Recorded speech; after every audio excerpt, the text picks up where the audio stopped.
రైలు దగ్ధం కేసుపై హైకోర్టులో అప్పీల్కు కూటమి ప్రభుత్వం నిర్ణయం తీసుకుంది. గత ప్రభుత్వం కొట్టివేసిన కేసులపై మళ్లీ విచారించాలని నిర్ణయం తీసుకుంది.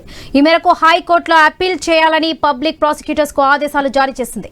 గతంలో కాపు ఉద్యమకారులపై ఉన్న కేసులను ట్రయల్ కోర్టు కొట్టివేసింది. తాజాగా ట్రయల్ కోర్టు తీర్పుపై హైకోర్టులో అప్పీల్ చేయాలని హోంశాఖ నిర్ణయించింది. కాపు ఉద్యమంలో భాగంగా అప్పటి నేత ముద్రగడ పద్మనాభం రైలు రోకో నిర్వహించారు. అయితే ఈ నిరసనలో రైళ్లను దగ్ధం చేశారు. దీంతో పద్మనాభంతో పాటు పలువురిపై రైల్వే పోలీసులు కేసు నమోదు చేశారు. సుదీర్ఘ విచారణ అనంతరం ఈ కేసులను విజయవాడ రైల్వే కోర్టు కొట్టేసింది. దీంతో కాపు ఉద్యమకారులపై ఉన్న కేసులను గత ప్రభుత్వం కొట్టివేసింది.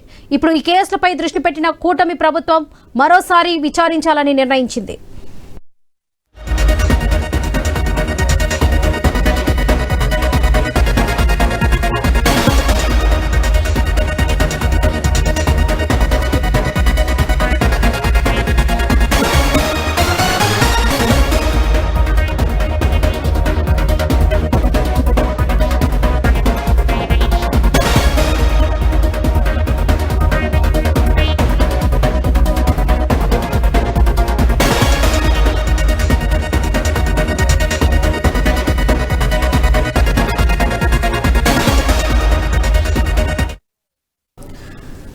తుని రైలు దగ్ధం కేసుపై హైకోర్టులో అప్పీల్ కు కూటమి ప్రభుత్వం నిర్ణయం తీసుకుంది. గత ప్రభుత్వం కొట్టివేసిన కేసులపై మళ్లీ విచారించాలని నిర్ణయం తీసుకుంది. ఈ మేరకు హైకోర్టులో అప్పీల్ చేయాలని పబ్లిక్ ప్రాసిక్యూటర్ కు ఆదేశాలు జారీ చేసింది కూటమి ప్రభుత్వం.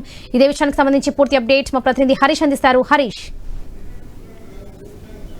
సంబంధించినటువంటి అంశం తెలుగుదేశం పార్టీ హయాంలో జరిగింది. పెద్ద సంచలనంగా మారినటువంటి సిచ్యువేషన్ ఉంది. ఆ తర్వాత వచ్చినటువంటి వైఎస్ఆర్ కాంగ్రెస్ పార్టీకి సంబంధించినటువంటి ప్రభుత్వం కేసుకు సంబంధించినటువంటి పూర్తి దర్యాప్తు తర్వాత న్యాయస్థానంలో కేసుని వెనక్కి తీసుకుంటూ నిర్ణయం తీసుకుంది. ఈ మేరకు న్యాయస్థానం తుని రైలు ఘటనకు సంబంధించినటువంటి కేసు పైన మరోసారి హైకోర్టులో అప్పీలుకు వెళ్లాలని చెప్పి సర్కారు కూటమి ప్రభుత్వం నిర్ణయం తీసుకుంది. అయితే పబ్లిక్ ప్రాసిక్యూటర్ కి ఈ మేరకు ఆదేశాలు కూడా జారీ చేసింది సర్కారు. ఎందుకంటే గతంలో కాపు ఉద్యమకారులకు సంబంధించినటువంటి ఉద్యమం ఏదైతే జరిగిందో పెట్టినటువంటి కేసులకు సంబంధించినటువంటి అంశంలో ట్రయల్ కోర్టు ఇచ్చినటువంటి తీర్పు పైన ఇప్పుడు హైకోర్టుకు వెళ్లడం ద్వారా కేసుకు సంబంధించినటువంటి వివరాలను పూర్తిగా దర్యాప్తు చేయటం, అదేవిధంగా అప్పీల్ తర్వాత హైకోర్టు ఇచ్చేటువంటి డైరెక్షన్ ఎలా ఉండబోతోంది, ఈ మేరకు పబ్లిక్ ప్రాసిక్యూటర్ కి ప్రభుత్వం ఆదేశాలు జారీ చేసినటువంటి నేపథ్యంలో స్వయంగా హోంశాఖ సెక్రటరీ కేసుకు సంబంధించినటువంటి అంశాలపైన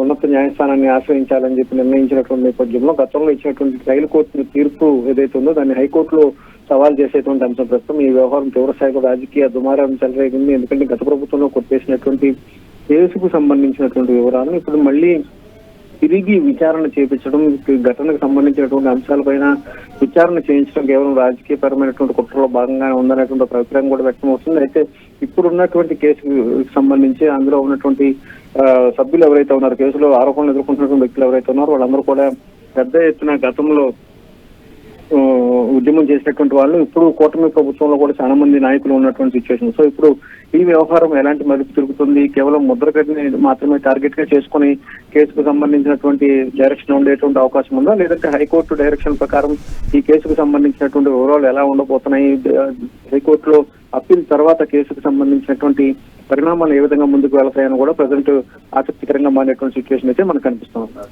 రైట్ హరీష్, థ్యాంక్ యూ.